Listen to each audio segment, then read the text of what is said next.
Okay, students, welcome to the class. In continuation of chapter number 4, and chapter number 4 is planning. Today we will discuss about the limitations of planning.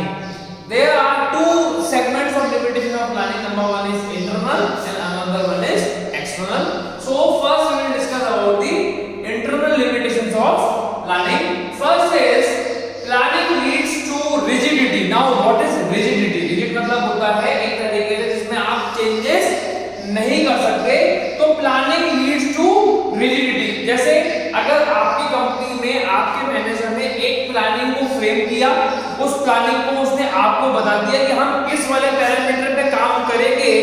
अब अगर आपको उसमें कोई problem आ रही है तो आप उसमें अपने अकॉर्डिंग चेंजेस नहीं कर पाएंगे। क्यों? क्योंकि उसको आपके टॉप लेवल के सीनियर ने या आपके इमीडिएट सीनियर ने उसको प्रिपेयर कर दिया है, जिसमें चेंजेस सिर्फ उसी लेवल पे किया जा सकता है जिस लेवल पे वो प्लानिंग डेवलप हुई है या वो प्लानिंग बनी है। फॉर एग्जांपल अभी हमने एग्जांपल लिया कि आपके मैनेजर ने, हो सकता है वो प्लानिंग जनरल मैनेजर के ऑफिस से बन के आई हो सकता है वो प्लानिंग बोर्ड ऑफ डायरेक्टर्स के ऑफिस से बन के आई हो। तो प्लानिंग जिस लेवल से डेवलप हुई है, बनी है, उस प्लानिंग को चेंज भी वही उसी लेवल पे किया जाएगा। आप अपने अकॉर्डिंग, अगर आपको दिक्कत आ रही है तो आप अपने अकॉर्डिंग उस प्लानिंग में चेंजेस नहीं कर सकते, क्योंकि बोर्ड ऑफ डायरेक्टर्स को ये लगेगा कि we have developed the planning after various discussion with the experts. हमने तो ये जो प्लानिंग बनाई है ये बहुत सारे एक्सपर्ट्स की राय लेकर के बनाई है, उनके ओपिनियन को लेकर के बनाई है। इसमें अगर आपको प्रॉब्लम आ रही है, it means you are not doing your work willingly. आप अपना काम अपने इच्छा से नहीं कर रहे हो, इसके लिए आपको प्रॉब्लम आ रही है। तो प्लानिंग लीड्स टू रिजिडिटी, इसमें आप अपने अकॉर्डिंग चेंजेस नहीं कर सकते।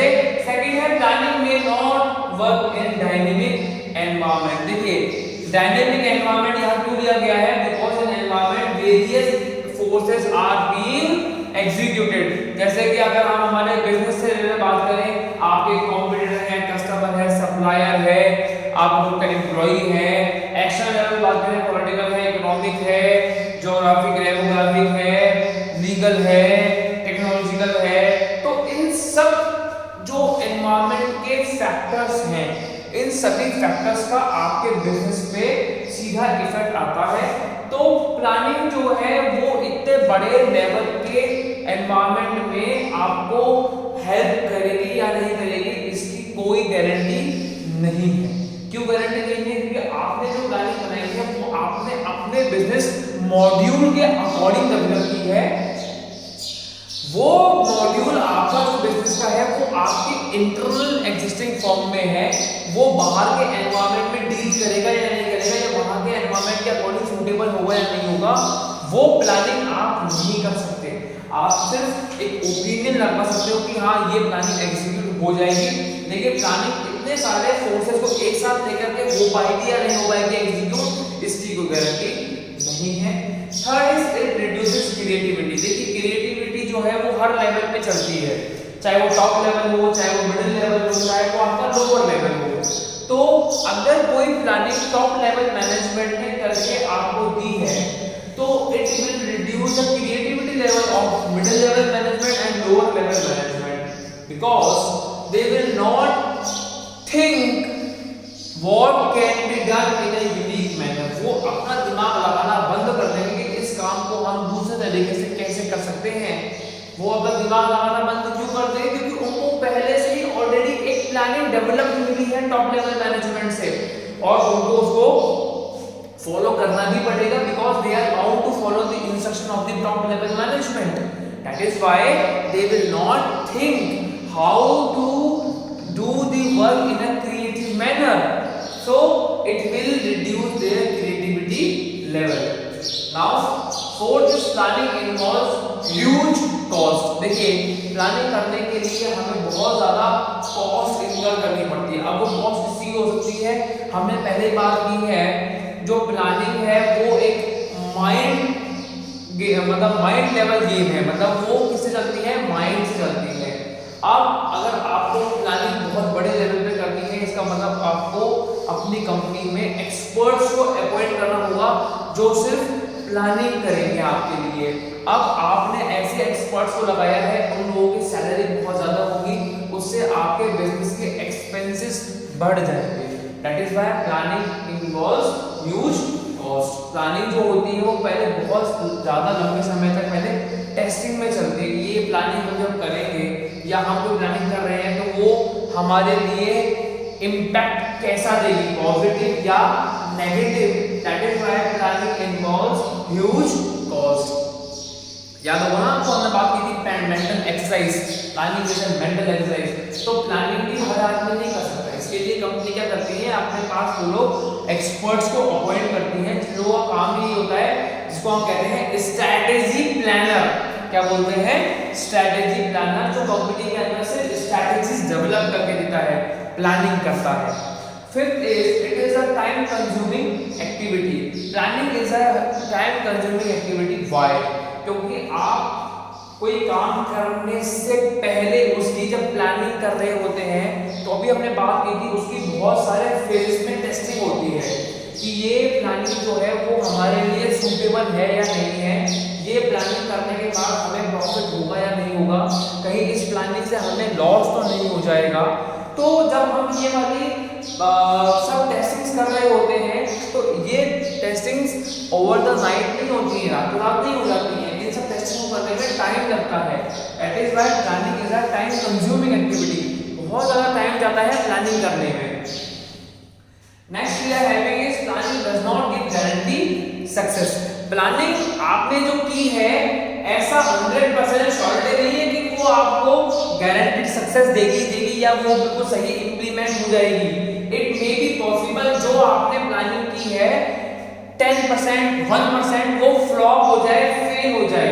तो planning does not give you the guarantee success कि हाँ आप सक्सेसफुल हो जाएंगे, इसकी कोई गारंटी नहीं है। Now there are some external limitations of planning. First is natural climatic. अब देखिए, अगर आपने प्लानिंग की है और नेचुरल क्लाइमेट क्या है, वो एडवर्स हो जाता है। क्या हो जाता है, एडवर्स। एडवर्स मतलब आपके सोचे हुए चीजों के बिल्कुल उल्टा, तो it will flop your strategy what you have developed. वो आपके स्ट्रैटेजी को, वो आपकी प्लानिंग को फ्लॉप कर देगा। जैसे कि अगर आपने प्रिपरेशन ये की है कि हम इस वाले जो प्रोडक्ट है इसको यहाँ से और दिल्ली शिफ्ट कर देंगे, और उस शिफ्टिंग का जो रीजन था वो ये था कि हमें दिल्ली वाले प्रोडक्शन यूनिट में प्रोडक्शन इंक्रीज करना था। अब अगर कोई कर्फ्यू लग जाता है तो आप उस यूनिट या उस मशीन को दिल्ली शिफ्ट नहीं कर पाओगे। तो दैट इज नेचुरल क्लैरिटी, जिसके ऊपर आपका कंट्रोल नहीं होता। आपने तो प्लानिंग की थी कि अगर मैं मेरी इस वाली यूनिट से, एक यूनिट से मशीन जो वहां मेरे पास स्पेयर है, सरप्लस है, उसको मैं बी वाली यूनिट में शिफ्ट कर दूंगा तो यहाँ का जो प्रोडक्शन है वो इंक्रीज हो जाएगा, बढ़ जाएगा। बट आपको नहीं पता था कि नेचुरल क्लाइमेट ऐसा हो जाएगा, मतलब यहाँ पर स्टॉर्म आ जाएगा जिससे कर्फ्यू लग जाएगा, तो उससे आपकी जो प्लानिंग थी वो फ्लॉप हो गई। सेकंड नंबर है हमारा चेंज इन कॉम्पिटिटर्स पॉलिसीज। से फॉर एग्जांपल आपका एक कॉम्पिटिटर है, वो किसी प्रोडक्ट की क्वालिटी 70% डेवलप कर रहा था। आपने कंपटीशन देखा, सेम प्राइस को कोट करने के लिए आपने हो सकता है 75% क्वालिटी प्रोडक्ट को प्रोड्यूस करना स्टार्ट कर दिया कि आप कस्टमर के सामने अपने आप को यूनिक दिखा सके। हिसाब से वो 70% करता है, हम 75% क्वालिटी प्रोडक्ट को प्रोड्यूस करते हैं, रेट्स हमारी सेम है। अब अगर आपका कॉम्पिटिटर 80% या 85% क्वालिटी प्रोडक्ट को प्रोड्यूस करने लग जाए इन द सेम प्राइस, तो क्या होगा, तो आपकी प्लानिंग सब फ्लॉप हो जाएगी। आपने जो प्रोडक्शन किया था उस प्लानिंग के अकॉर्डिंग वो फ्लॉप हो जाएगा। Next is change in taste, fashion and trend in the market. अगर कस्टमर का जो टेस्ट है, जो फैशन है, जो मार्केट में ट्रेंड चल रहा है, अगर वो सडनली चेंज हो जाता है तो आपकी जो प्लानिंग थी प्रोडक्ट से रिलेटेड वो फ्लॉप हो जाएगी। चेंज इन टेक्नोलॉजीज, अगर मार्केट में जो टेक्नोलॉजी अभी फिलहाल के डेट में चल रही है अगर वो एकदम से आउटडेटेड हो जाती है, ऑल ऑफ सडन हो गया कि हाँ साहब आपसे ये प्रोग्राम अभी देखिए जैसे अभी हमारे पास लेटेस्ट एग्जांपल है इस चीज का कि अभी तक जो कमर्शियल व्हीकल आ रहे थे बच्चों, बस हो ट्रक्स हो, वो सब BS4 इंजन के आ रहे थे, लेकिन अभी टेक्नोलॉजी चेंज हो गई है, अब BS6 मार्केट में आ गया है। तो क्या हुआ है, इससे अगर किसी कंपनी ने इतना स्टॉक बना रखा था, वो स्टॉक अगर 31 मार्च से पहले क्लियर नहीं हो पाया, अब वो उसके लिए एक डेड इन्वेस्टमेंट है, क्योंकि अब आफ्टर 31 मार्च जो BS4 की जो व्हीकल्स थे वो सेल आउट नहीं हो सकते, तो वो जो स्टॉक है वो उसका डेड हो गया just because of change in the technology. And the last one is change is government economic policy. अगर गवर्नमेंट की पॉलिसी चेंज हो जाती है, अगर इकोनॉमिक की पॉलिसी चेंज हो जाती है, तो उसका भी इफेक्ट आपकी प्लानिंग पे होगा कि आपने जो प्लानिंग की वो फेल हो जाएगी, वो इम्प्लीमेंट नहीं हो पाएगी, या ये कह लीजिए कि वो आप एग्जीक्यूट ही नहीं कर पाओगे उस प्लानिंग को, कि आपने जो प्लानिंग किया कि हाँ हम इस प्रोडक्ट को ऐसे सेल करेंगे, अगर गवर्नमेंट ने उस पर बैन लगा दिया कि नहीं आप वो सेल नहीं करोगे, आपकी इकोनॉमिक कंडीशन खराब हो गई कि आप उसको सेल करना भी चाहोगे तो कस्टमर आप उसको परचेज नहीं कर पाएगा, तो these are the some limitations which impose या which disturb the planning which you have made earlier. So these are the limitations of planning, external and internal. Thank you.